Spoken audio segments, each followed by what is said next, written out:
Hardluck Kings guitars, are they worth it? So I recently purchased a Hardluck Kings guitars. I actually purchased two of them. I purchased the Bossman and the Spider. And today I'm going to do a slight review, and I'm going to do a complete nuts and bolts breakdown of what they are and if I feel that they're worth the price. So the first thing, let's talk about the price. Both these guitars are around $210. That's including shipping. So when I look at the guitar, I see a very beautiful guitar. It's gorgeous. And I think, man, 200 bucks, this is a good deal. And it was. They're good guitars. They're not bad. The only thing I would change about them is the issues that I've had dealing with these guitars. The first issue is it won't stay in tune. It wouldn't stay in tune because the nut was garbage. Hardluck Kings, do not use those nuts. Please change them to a synthetic graphite nut. It'll be much better. I currently put a brass nut on this because I wanted the brass nut. Also, change this headstock design. This 3 and 3 with this massive pull right here always gives issues on the D and G strings. Please change that design, I beg you. Another minor issue, yeah, I'll say minor, is just the finish has blemishes in it. There's a run on both sides of the neck joint. There's bubbles along the back. There's actually dust embedded in the clear coat, and clear coat on the neck was incredibly sticky that I took Scotch-Brite and actually Scotch-Brited it so that it wouldn't be sticky and it's more of a matte finish. That's personal preference. If you like the clear coat, by all means, keep it.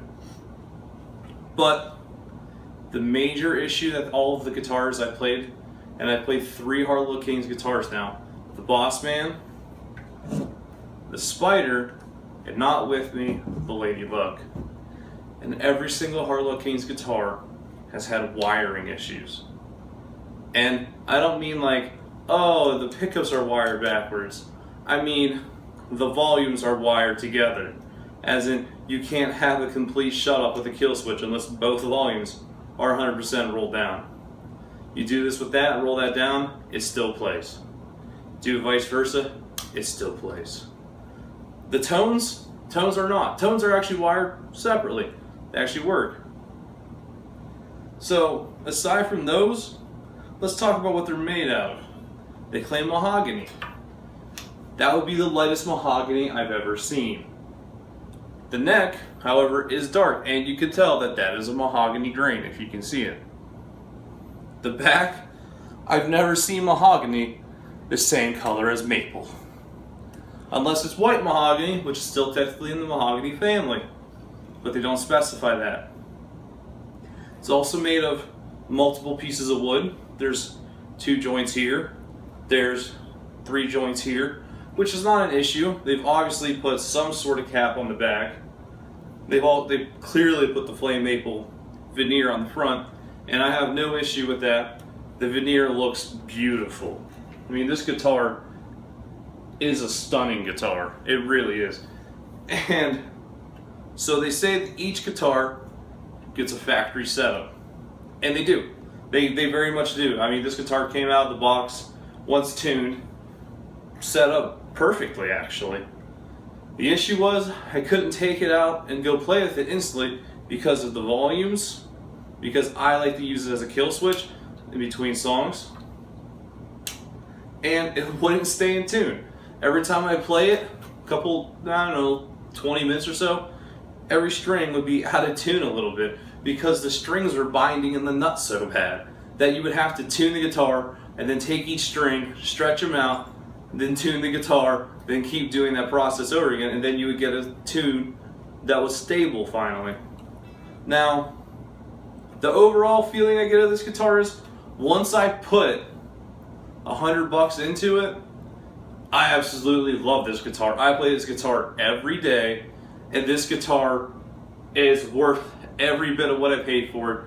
If they would change the nut, the headstock design, make sure these guitars are wired properly, these guitars would absolutely retail for $600 for these guitars. There's no question in my mind about that. I would like to see them start to do burst finishes where they would darken up these edges so you wouldn't see these wood joints. You don't see the wood joints, people wouldn't be like, oh, it's a multi-piece body. But multi-piece bodies don't do anything. Now the next guitar I'd like to talk about is the Spider. Again, wiring issues out the box. Again, complete setup out the box. What this guitar did not have was the tuning instability. This headstock design is much better. The strings pull straight up through, and I've not had a major issue with the strings binding the nut, although these strings do still slightly bind up because I'm using such big and massive strings because I down-tune this guitar. Now, would I take this guitar out and play with it? Absolutely. Would I now take that guitar out and play with it? Absolutely. So, now, what are some of the nuts and bolts of it? Well, they say Wilkinson tuners. I have not found anything on the web about Wilkinson tuners. All the knobs feel like solid knobs. They don't feel really cheap or, like plasticky. They're metal. These all feel like how you would have like Les Paul setups on Epiphones, so they don't feel cheap there. The pickups sound cheap. They're thin. There's almost no bass resonance. Hardly any mid-range. A lot of high-end. Overall, the pickups, they gotta change them. Now they do sell pickups with the EMGs, HZs in them, which I assume would sound fantastic. But I did not get one of those guitars. I bought the clearance section guitars. Now on the clearance section guitars, they do say they have scratches and dents. This one had neither scratches nor dents, and the finish was almost perfect on it. I mean, there's a little spot of run in here, but I'm not gonna hold that against it because that is a very tricky spot. What they don't tell you about, that is, I find a good thing, is the weight. These are solid guitars. I could take this guitar, throw it against a tree, and the tree would probably fall over. I could take this guitar and use it as an axe, and it wouldn't even break. They're solid built guitars, and if you put a little bit of money into them, and not even much, like I put $100 into my Boss Man. I did some things that I like I said, the Scotch Brighting. These guitars are solid, they're great. It's just I would like to see them fix some of the minor issues. But the major issue I'd like to see addressed is definitely the wiring. But would I buy these guitars again? Absolutely. I'm going to absolutely buy more.